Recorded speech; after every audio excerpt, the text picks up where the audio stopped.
नमस्कार दोस्तों, Shri Akshay classes YouTube channel में आपका स्वागत है। आज हम पढ़ेंगे संख्या पद्धति, नंबर सिस्टम। संख्या पद्धति से संबंधित बेसिक ज्ञान से संबंधित अध्ययन करेंगे। पहला है संख्या यानी पहला है अंक का शुद्ध मान या जातीय मान। संख्या में अंक का शुद्ध मान या जातीय मान। तो शुद्ध मान या जातीय मान क्या होता है? संख्या है जैसे कोई भी संख्या हो, जैसे 15,432। तो परीक्षा में पूछा जाता है कि अंक का शुद्ध मान 15,432 में 4 का शुद्ध मान क्या होगा? 4 का शुद्ध मान, तो 4 का शुद्ध मान 4 ही होगा, क्योंकि संख्या का शुद्ध मान या जातीय मान खुद संख्या ही होती है। खुद संख्या ही, चाहे उसका स्थान कुछ भी हो। तो यानी 4 का 4, 3 का 3 और 5 का 5। तो इसका शुद्ध मान क्या होगा? 4 का 4। इसी प्रकार अगला है स्थानीय मान। स्थानीय मान किसी संख्या में कोई अंक जिस स्थान पर होता है, यानी स्थानीय मान क्या होता है? प्लेस वैल्यू, यानी स्थानीय मान होता है जो अंक जिस स्थान पर होता है वह उसका स्थानीय मान कहलाता है। जो अंक जिस स्थान पर होता है, जिस स्थान पर होता है, जिस स्थान पर होता है वह उसका स्थानीय मान कहलाता है। जैसे कोई संख्या आ गई 32,986। प्रश्न आ गया 32,986 में 9 का स्थानीय मान, में 9 का स्थानीय मान क्या होगा? 9 का स्थानीय मान क्या होगा? तो 32,986 में 9 का स्थानीय मान पूछा है, तो यानी इसका स्थान क्या है? इकाई, दहाई, सैकड़ा पे है। तो 9 आगे कितने अंक है? 2। तो स्थानीय मान क्या होगा? 900। तो किसी अंक का स्थानीय मान क्या होता है? उस अंक का अपना स्थान, कौन से स्थान पर। जैसे 2 का स्थानीय मान क्या होगा? तो 2 आगे कितने अंक है? 3। तो 3 0। 6 का स्थानीय मान क्या होगा? 6 का, यानी आगे कोई अंक नहीं है, इकाई का ही अंक है, तो 6 का स्थानीय मान क्या होगा? 6। इसी प्रकार ध्यान रखना, अगर बीच में कहीं भी या बीच में 0 आता है तो 0 का स्थानीय मान 0 ही होता है। हमेशा 0 का स्थानीय मान 0 ही। जैसे 38,068 या 67, 38,067। तो इसमें पूछ लिया 0 का स्थानीय मान क्या होगा? 0 का स्थानीय मान, तो हमेशा 0 का स्थानीय मान 0 ही होता है। अगला है प्राकृत संख्या। प्राकृत संख्या, प्राकृत संख्या किसे कहते हैं? प्राकृत संख्या जिन संख्याओं से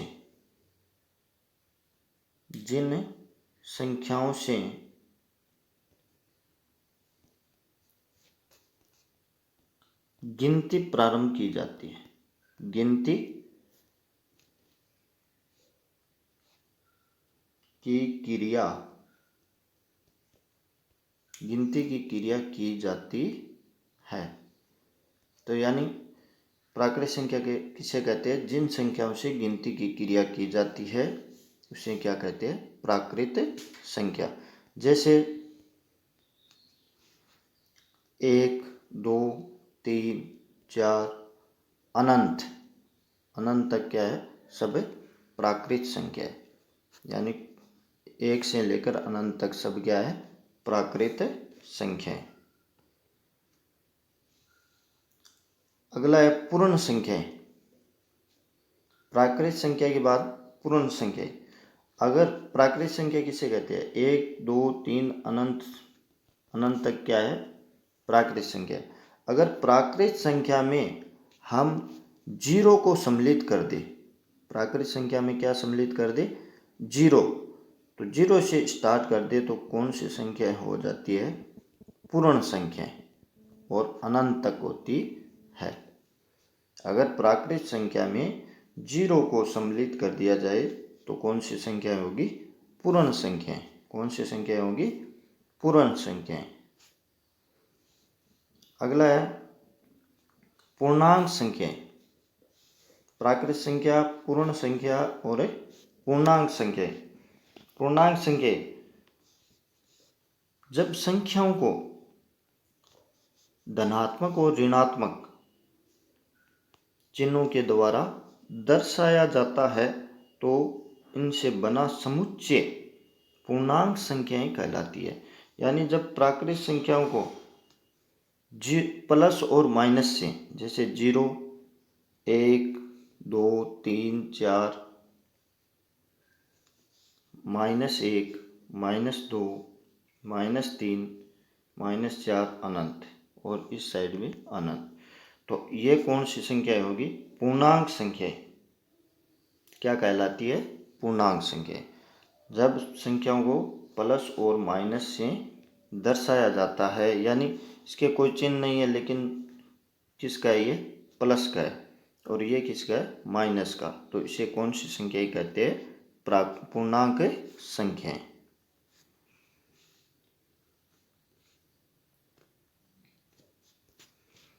अगला है भाज्य संख्या। भाज्य संख्या। भाज्य संख्याओं का अन्य क्या नाम है? यौगिक संख्या या संयुक्त संख्या। भाज्य संख्या को अन्य नाम है यौगिक संख्या या संयुक्त संख्या। भाज्य संख्या, भाज्य संख्या किसे कहते हैं? वे प्राकृत संख्याएं, वे प्राकृत संख्याएं जो एक व अपने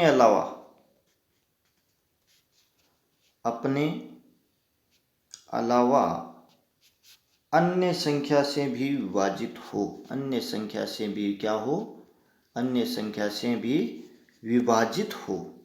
अन्य संख्या से भी विभाजित हो। यानी वे प्राकृत संख्याएं जो एक व अन्य संख्या से भी क्या? विभाजित हो, उसे भाज्य संख्या। यानी वह प्राकृत संख्या होती है जो किसी अपने अलावा किसी अन्य संख्या से भी विभाजित हो, उसे क्या कहते हैं? भाज्य संख्या। और जिनके टुकड़े किए जा सके, जिनके क्या किए जा सके? टुकड़े किए जा सके, यानी गुणनखंड किए जा सके, तो उसे कौन सी संख्या कहते हैं? भाज्य संख्या। जैसे मान लो 8 है, तो इस 8 के टुकड़े करेंगे 2 2 और 2, 2 दूनी 4 4 दूनी 8, तो 8 के टुकड़े हो गए। जैसे 7 है, 7 के टुकड़े नहीं होंगे तो कौन सी अभाज्य होगी? 8 के टुकड़े हो रहे हैं तो कौन सी संख्या होगी? भाज्य संख्या। अगला है अभाज्य संख्या या रूढ़ संख्या। अभाज्य संख्याएं या रूढ़ संख्याएं। अभाज्य संख्या किसे कहते हैं? यानी जो संख्याएं, वे प्राकृत संख्याएं जो एक व स्वयं के अलावा अन्य किसी भी संख्या से विभाजित नहीं हो। अन्य एक व स्वयं के अलावा, यानी एक का भाग तो सब में जाता है, और स्वयं के अलावा अन्य किसी भी संख्या से विभाजित नहीं हो, उसे अभाज्य संख्याएं कहते हैं। अभाज्य संख्या या रूढ़ संख्या। अभाज्य संख्या का दूसरा नाम है रूढ़ संख्या। यानी जिसमें खुद के अलावा अन्य किसी संख्या का भाग नहीं जाए, उसे कौन सी संख्या कहते हैं? अभाज्य संख्या।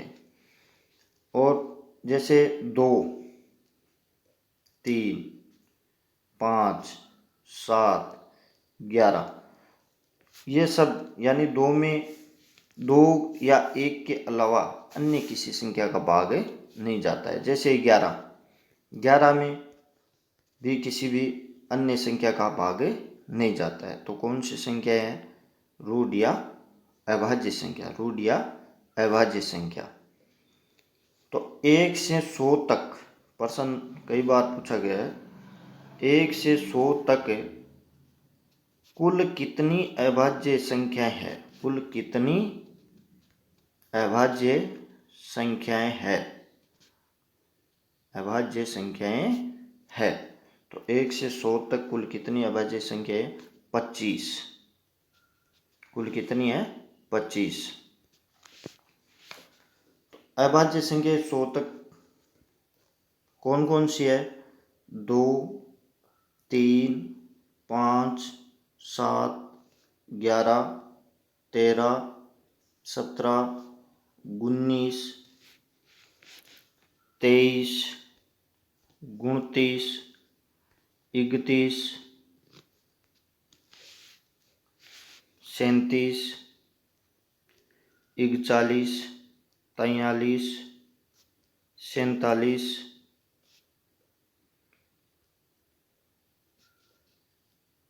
53, 59, 61, 67, 71, 73, 79, 83, 89 और 97।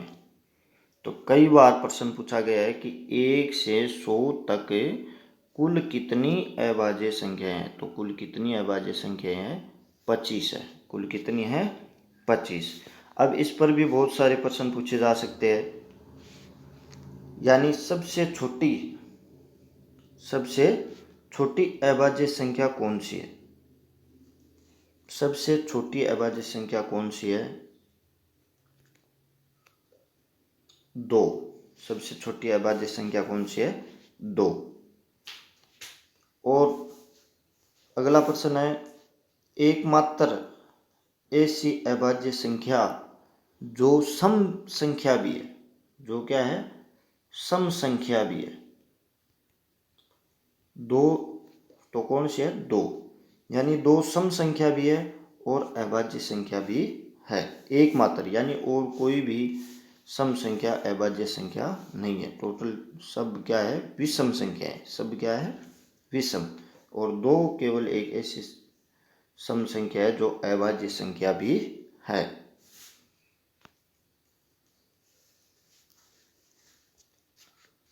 और भी इससे संबंधित प्रश्न, जैसे सबसे छोटी विषम अभाज्य संख्या, सबसे छोटी विषम अभाज्य संख्या, यानी 2 तो सम है और विषम कौन सी है?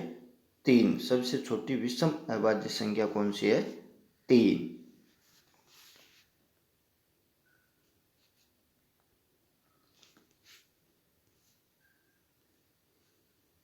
अगला है असहभाज्य संख्याएं। असहभाज्य संख्याएं। असहभाज्य संख्या किसे कहते हैं? जब दो प्राकृत संख्याओं का, जब दो प्राकृत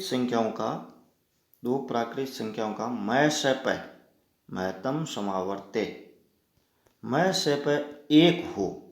दो प्राकृत संख्याओं का महत्सपय क्या हो? 1 हो। तो उसे क्या कहते हैं? असहभाज्य संख्याएं। जैसे 2 और 5 है। 2 और 5 का महत्सपय, महत्तम समावर्त्य निकालेंगे तो कितना आएगा? 1। तो इसे कौन सी संख्या बोलेंगे? असहभाज्य संख्याएं। जैसे मान लो 4 और 9 है, ये भी कौन सी है? असहभाज्य। क्योंकि 4 और 9 का महत्सपय निकालेंगे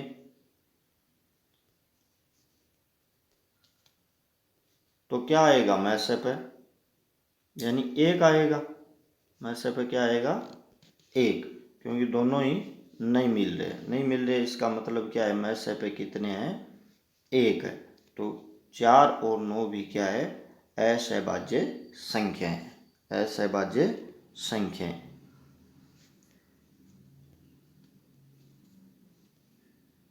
अगला है सम संख्याएं। सम संख्याएं किसे कहते हैं, वे संख्याएं जो 2 से भाज्य हो, किससे भाज्य हो, 2 से। सम संख्या किसे कहते हैं, जिस संख्या में 2 का भाग पूरा पूरा जाता है उसे क्या कहते हैं, सम संख्या कहते हैं, उसे क्या कहते हैं, सम संख्या। और जैसे 2, 4, 6, 8, यानी इकाई के अंक पर, इकाई के स्थान पर अगर 2, 4, 6, 8 हो तो उसमें 2 का भाग पूरा पूरा जाता है, इसलिए 2 का भाग जाता है। तो अगर इकाई का अंक इनमें से हो तो उसे क्या कहेंगे, सम संख्याएं। क्या कहेंगे, सम संख्याएं। और जिसमें 2 का भाग पूरा पूरा नहीं जाता है, 2 का भाग पूरा पूरा नहीं जाता है, उसे क्या कहेंगे, विषम संख्या, ओल्ड नंबर, विषम संख्या। जैसे 1, 3, 5, 7, 9, 11, 13 यानी इन संख्या में 2 का भाग पूरा पूरा नहीं जाता है, इसलिए इन संख्याओं को क्या कहेंगे, विषम संख्याएं। विषम संख्याएं किसे कहते हैं, जिन संख्याओं में 2 का भाग पूरा पूरा नहीं जाए तो उसे क्या कहेंगे, विषम संख्याएं।